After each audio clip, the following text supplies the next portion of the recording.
सभी बहन भाइयों को राम राम। आज का हमारा वीडियो बहुत ही ज़्यादा इन्फॉर्मेटिव होने वाला है, बहुत ही ज़्यादा ज्ञानप्रद होने वाला है।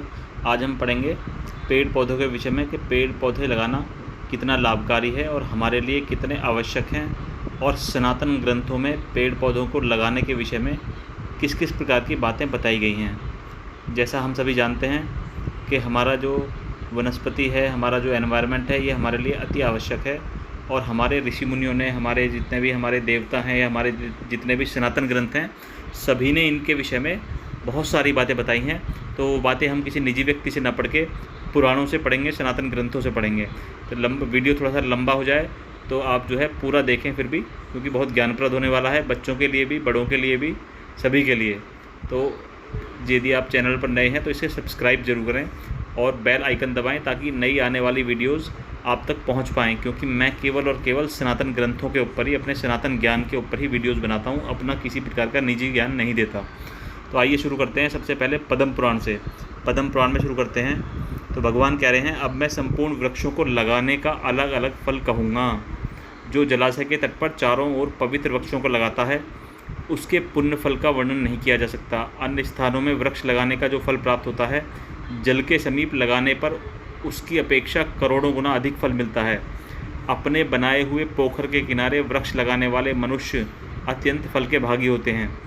जलाशय के समीप पीपल का वृक्ष लगाकर मनुष्य जिस फल को प्राप्त करता है, वह सैकड़ों यज्ञों से भी नहीं मिल पाता। तो यहाँ पे पीपल के वृक्ष का जिक्र किया गया है।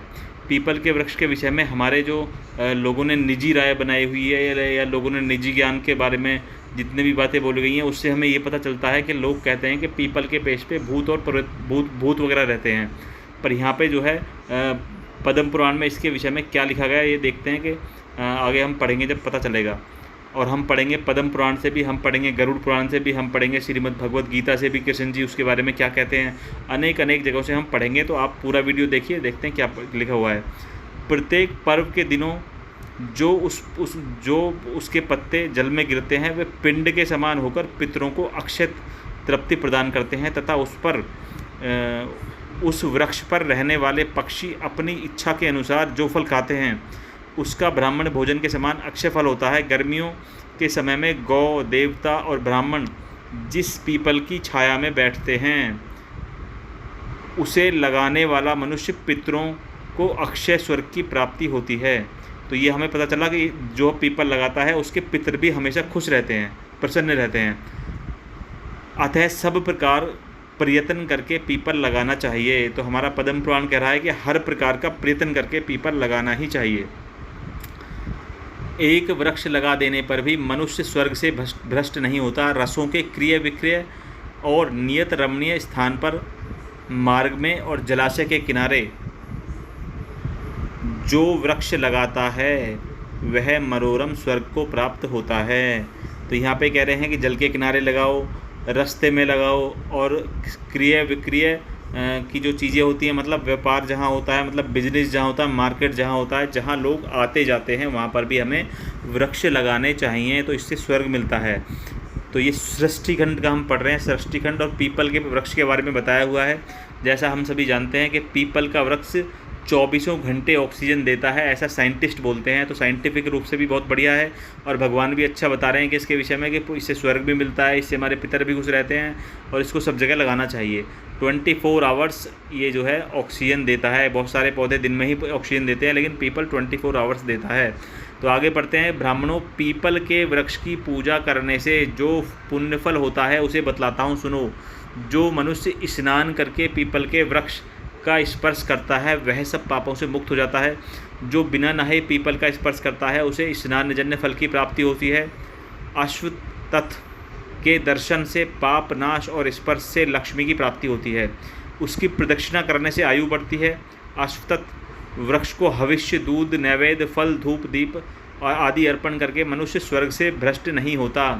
पीपल की जड़ के पास बैठकर जो जप, होम, श्रोत्र पाठ और यंत्र मंत्र आदि का अनुष्ठान करते हैं, उनका सब फल करोड़ों गुना होता है।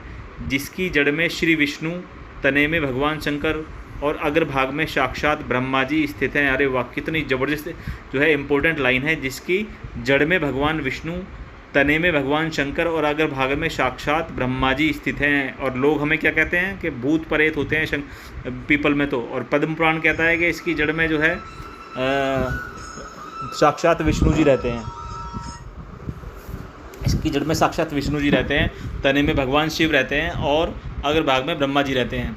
उसे संसार में कौन नहीं पूजेगा। सोमवती अमावस्या को मौन होकर स्नान करने और 1000 गौओं को दान करने से जो फल प्राप्त होता है वह फल अश्वत्थ वृक्ष को प्रणाम करने से मिलता है। अरे वाह वाह, बहुत बढ़िया। गौओं के और इससे अधिक अनेक बार परिक्रमा करने पर करोड़ों गौओं का दान फल प्राप्त होता है। अतः पीपल वृक्ष की परिक्रमा सदा ही करनी चाहिए। पीपल वृक्ष की परिक्रमा सदा ही करनी चाहिए। तो ऐसा यहाँ लिखा हुआ है। विप्रगण, पीपल के वृक्ष के नीचे जो फल, मूल और जल आदि का दान किया जाता है वह सब अक्षय होकर जन्म जन्मांतरों में प्राप्त होता है। पीपल के समान दूसरा कोई वृक्ष नहीं। अश्वत्थ वृक्ष के रूप में साक्षात श्री हरि इस भूतल पर विराजमान हैं। जैसे संसार में ब्राह्मण, गौ तथा देवता पूजनीय होते हैं, उसी प्रकार पीपल का वृक्ष अत्यंत पूजनीय माना गया है। पीपल को रोपने, रक्षा करने, छूने तथा पूजने से वह क्रमशः धन, पुत्र, स्वर्ग और मोक्ष प्रदान करता है। जो मनुष्य अश्वत्थ वृक्ष के शरीर में कहीं कुछ चोट पहुंचाता है, उसकी डाली या टहनी काट लेता है, वह एक कल्प तक नरक में भोगकर चांडाल आदि की योनि में जन्म ग्रहण करता है। और यदि कोई पीपल के वृक्ष को जड़ से काट देता है तो उसका कभी नरक से उद्धार नहीं होता। यही नहीं, उसकी पहली कई पीढ़ियाँ भयंकर रौरव नरक में पड़ती हैं। बेल के 8, बरगद के 7 और नीम के 10 वृक्ष लगाने का जो फल होता है, पीपल का एक पेड़ लगाने से भी वही फल होता है। तो ये हमने पढ़ा कि पीपल कितना इम्पोर्टेंट है पद्म पुराण से। अब हम एक जनरल बात बोलेंगे जो हमने पढ़ी है, सुनी है कि हमारे जो विश्व में प्रति व्यक्ति पेड़ हैं वो है 422 के लगभग, या आप यदि चाहें तो गूगल भी करके देख सकते हैं। 422 पेड़ प्रति व्यक्ति पेड़ हैं पूरे विश्व में। ये आंकड़ा भारत में घटकर बहुत ज़्यादा कम रह जाता है। भारत में प्रति व्यक्ति पेड़ों की संख्या केवल 28 है, जो बहुत ही सोचनीय है। इस पे हमें विचार करना चाहिए, इस पे हमें जो है कार्य करना चाहिए और ज़्यादा से ज़्यादा पेड़ लगाने चाहिए। आइए अब हम पढ़ते हैं गरुड़ पुराण। गरुड़ पुराण में अपना ये आचार कांड है। इस आचार कांड में वास्तुमंडल पूजा विधि दी हुई है। इसमें भगवान क्या कहते हैं? इसमें भगवान कहते हैं, मैंने नीचे अंडरलाइन भी किया हुआ है कि अतः उपयुक्त विधि से प्रसाद या भवन का निर्माण करने पर उसके पूर्व में पीपल, दक्षिण में पाकड़, पश्चिम में बरगद और उत्तर में गूलर और तथा ईशान कोण में सैमल का वृक्ष लगाना चाहिए। तो पूर्व में पीपल बता रहे हैं और लोग बताते हैं कि इसमें भूत प्रेत रहते हैं, और यहाँ लोग कह रहे हैं कि जो है भवन का निर्माण करें तो उसमें पूर्व में पीपल लगाओ। तो गरुड़ पुराण भी कह रहा है कि पीपल लगाओ और हमारा पद्म पुराण भी कह रहा है कि पीपल लगाओ। अब पढ़ते हैं हम श्रीमद् भगवत गीता जी। श्रीमद् भगवत गीता जी में अध्याय 10 के अंदर यदि हम श्लोक संख्या 26 पढ़ेंगे तो श्लोक संख्या 26 में भगवान श्री कृष्ण कह रहे हैं, मैं सब वृक्षों में पीपल का वृक्ष हूँ। देखिए कितनी बड़ी बात भगवान श्री कृष्ण कह रहे हैं। उधर पद्म पुराण में भी बताया गया है कि ऐसे इतना महात्म्य होता है पीपल का वृक्ष लगाने से। इधर जो है गरुड़ पुराण में बोला है कि घर में भी अवश्य लगाना चाहिए। इधर जो है भगवान श्री कृष्ण गीता जी के ज्ञान में कह रहे हैं कि मैं सब वृक्षों में पीपल का वृक्ष हूँ। इससे बड़ी और क्या बात हो सकती है। और अब हम देखते हैं कुछ गूगल ज्ञान। यहाँ लिखा है कि पीपल का पेड़ 24 घंटे ऑक्सीजन देता है। पीपल के पेड़ से जुड़ी हुई कुछ खास बातें ये हैं कि पीपल का पेड़ 1 साल में करीबन 100 किलोग्राम ऑक्सीजन देता है।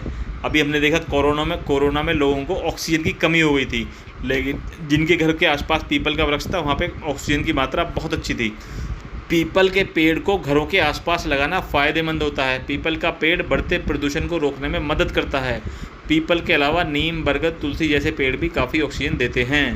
तो इस प्रकार हमने देखा बहुत सारी चीज़ें ऐसी हैं कि जो हमें बताती हैं कि हमें पीपल के वृक्ष लगाने चाहिए। हमारा सनातन ग्रंथ कहते हैं कि हमें पेड़ पौधे लगाने चाहिए। और अन्य धर्मों के बारे में मुझे पता नहीं वो क्या कहते हैं, लेकिन हमारा सनातन धर्म कहता है कि हमें पेड़ पौधे अधिक से अधिक मात्रा में लगाने चाहिए, जिससे कि हमारा जो है वातावरण शुद्ध होता है, हमें ऑक्सीजन मिलती है और हम श्वास ले पाते हैं। अब जैसे हमने सुना है कि जो साउथ अमेरिका है वहाँ पे जो है अमेजन जंगल है ब्राज़ील के आसपास। तो अमेजन जंगल पूरे विश्व को 33% लगभग ऑक्सीजन देता है। तो वो जंगल वहाँ लगे हुए हैं, लेकिन इंडिया में हम श्वास ले रहे हैं। तो ऐसा ज़रूरी नहीं कि मेरे घर के पास ही पेड़ हो, आसपास कहीं भी हम पेड़ लगाएं, जहाँ जगह दिखे वहाँ हम पेड़ लगा सकते हैं। तो इसमें हमने कुछ इस प्रकार की बातें पढ़ी, कई जगह पुराणों से पढ़ी, कुछ भगवत गीता से पढ़ी, और इस प्रकार हम अन्य भी अनेक जो वीडियो आएंगी वो अच्छी इन्फॉर्मेटिव वीडियो लेके आएंगे। लेकिन आपसे बस आग्रह यही है कि इसमें जो है आप जल्द से जल्द इसको सब्सक्राइब करें। सभी बहन भाइयों को राम राम।